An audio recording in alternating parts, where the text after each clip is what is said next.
So we are a fourth generation family-run farming business. So based on the Murray, but I'm a Gippsland girl, so hubby and I moved back this way, and we have now a farm just outside of Rosedale at Narbrook on the highway. And we've been operating the Traralgon Farmers Market for the last probably 12 years or so. And I've always wanted to, once we moved back, that is, always wanted to open a little farm shop, and that's what we're doing right now. So from here in Gippsland, we are running our farm shop on a Friday, Saturday and Sunday, and we're also packing online orders, through Melbourne, and we've just opened up around Gippsland as well. So that's pretty exciting.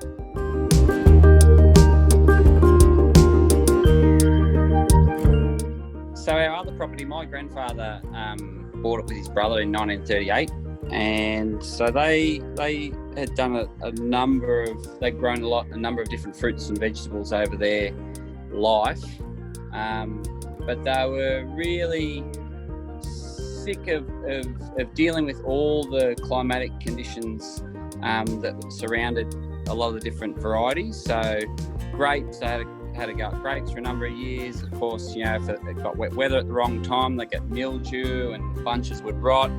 They had stone fruit. If you didn't pick them at the right time and it had a string of hot weather, you'd lose them. They'd become too soft and you couldn't get them to market. So they really looked for something that they could grow, that it didn't matter if it rained today, it was hot tomorrow, it was too windy, and they thought, well, citrus can hang on the tree. It doesn't really matter if it's a hot spell of weather, as long as you keep the water up to them. So that was where sort of the property was born. They wanted a sandy block along the river, and they bought that in the 30s. And so we've come about through that phase where, in the early days, they supplied the army, and then they went on to start exporting to New Zealand and Tasmania, and then they went in through to the markets in Melbourne, and then my dad sort of came on board, and they expanded that, and things were fine until the tariffs and the imports came in, and that's when things really changed, not just for us but the whole citrus industry. And so there was a big crash once imported juice came into Australia. Bob Hawke and Keating, as they did many things, and that was one of the things that didn't really help our industry. I'm sure it helped another industry in the back door. So when drought hit, it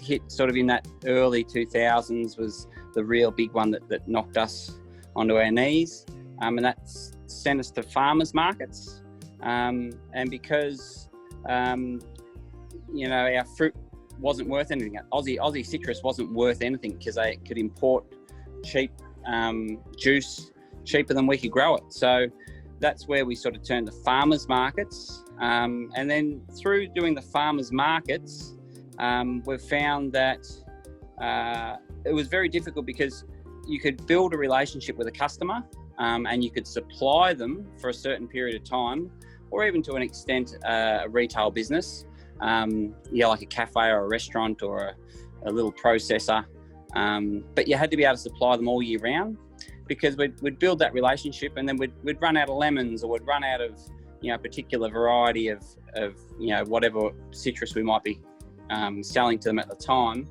and then they'd drop off. They'd go to another buyer. You'd come back at the start of the next season, and it might only be another few months before you've got the next variety in, but they'd be like, oh, sorry, we're buying it off someone else now. So we'd always create market and lose it, create market and lose it. So the idea of down here was there was a connection down here, obviously, with Amy's family and her roots. And I love Gippsland too, because I've spent many years down here working. And so we thought, well, let's have a go at try and produce some of those select varieties to bridge that gap between when we run out up north, so that we can keep our customers down south. with our fruit that we might produce here down south. So that's sort of why we came about the property down here. And of course, everything else has evolved. There's so many moving parts to our business. So it's we're just doing what we can with what we can afford at the time, and we're not rushing out and borrowing a lot of capital. So we're just basically, as we can afford it, we then develop. And with new opportunities, we keep seeing different areas in the business to invest in, and we just want to keep on making ourselves better. So that's sort of what's led us to here. And of course, as Amy said, we always wanted to offer something to the locals down here, because they just can't have access, or they don't have access to citrus or produce with a direct link that can come down in a short time frame, other than through the markets. I don't know of anyone else down here. So we thought, well, let's just offer something like that to the locals.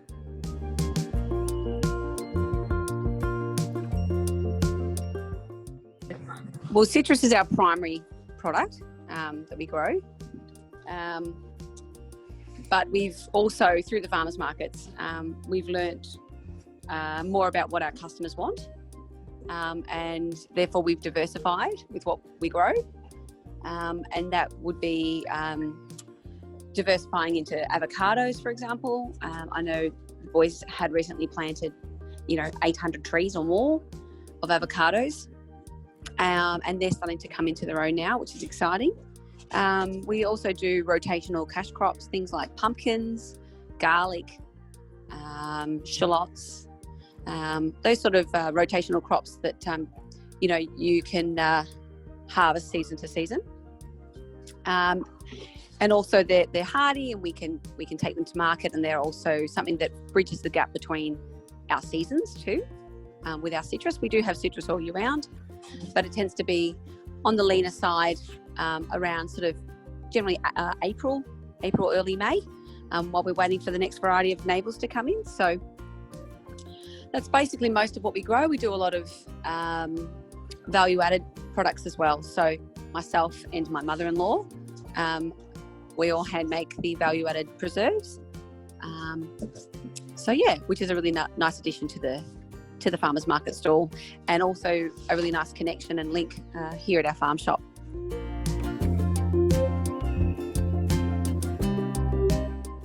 Down here in Gippsland, we focus on the Warrigal Farmers Market and the Traralgon Farmers Market. And then we've also have our farm shop open on Friday afternoons and Saturday and Sunday mornings.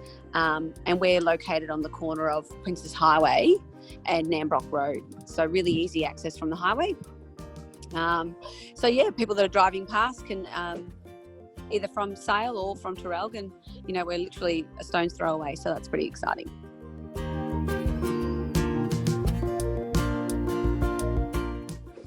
What do we love most about what we do? I think just seeing people's appreciation for your produce and what you grow. That's why you do it, really. Which is really rewarding, and quite humbling, really, too.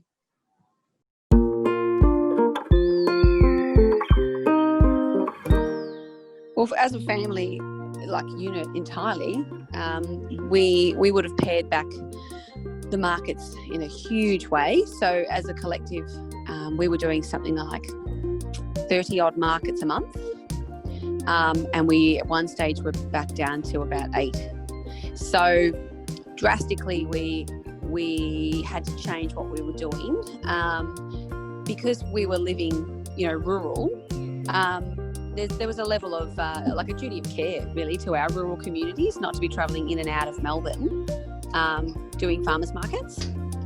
And fortunately, we have some great friends in Melbourne who can operate some weekly markets for us on our behalf. So all of a sudden, logistics became a big part, where we were packing on the farm, but we were sending into Melbourne with a freighter. Then we had amazing staff or friends I should say, that were receiving the produce and being able to operate the stall in our absence there, which was just amazing.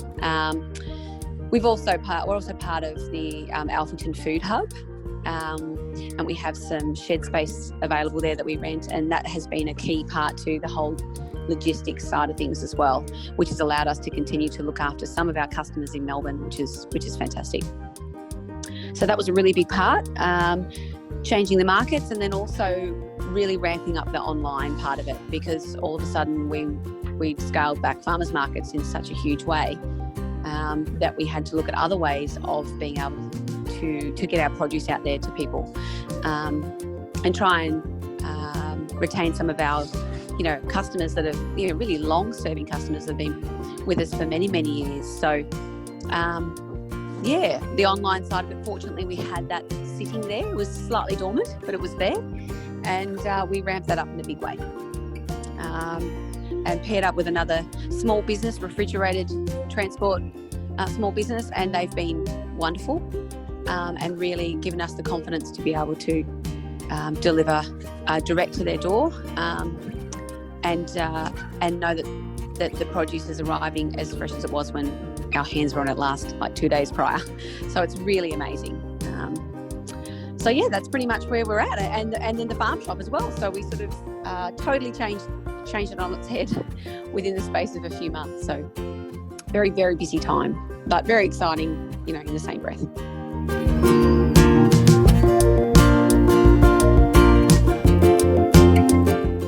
Gippsland is home. That's what Gippsland means to me. So I was reared in Gippsland, and I moved up to the farm. I met my husband down here, so Linton was working around the area too, so he loves Gippsland because he originally started in fisheries, which is interesting, but loved Gippsland and loves the lake system. He's a big fan of that. And when the millennial drought hit and, the family were on their knees, basically we moved back to the farm, the two of us. And it was a matter of sink or swim. So we all banded together, we ramped up the farmers markets, and we've grown from there. And the farm's a beautiful, special place that everyone has fond memories of who's fortunate enough to be part of the Fisher family. And it's a wonderful space. But it still wasn't home to me. I missed the green grasses of Gippsland. I missed that, rolling hills, and it's such a lovely, special place. And there's so many different parts of Gippsland to explore that are equally as beautiful as one another. So definitely a true blue Gippsland girl. So Gippsland is home to us.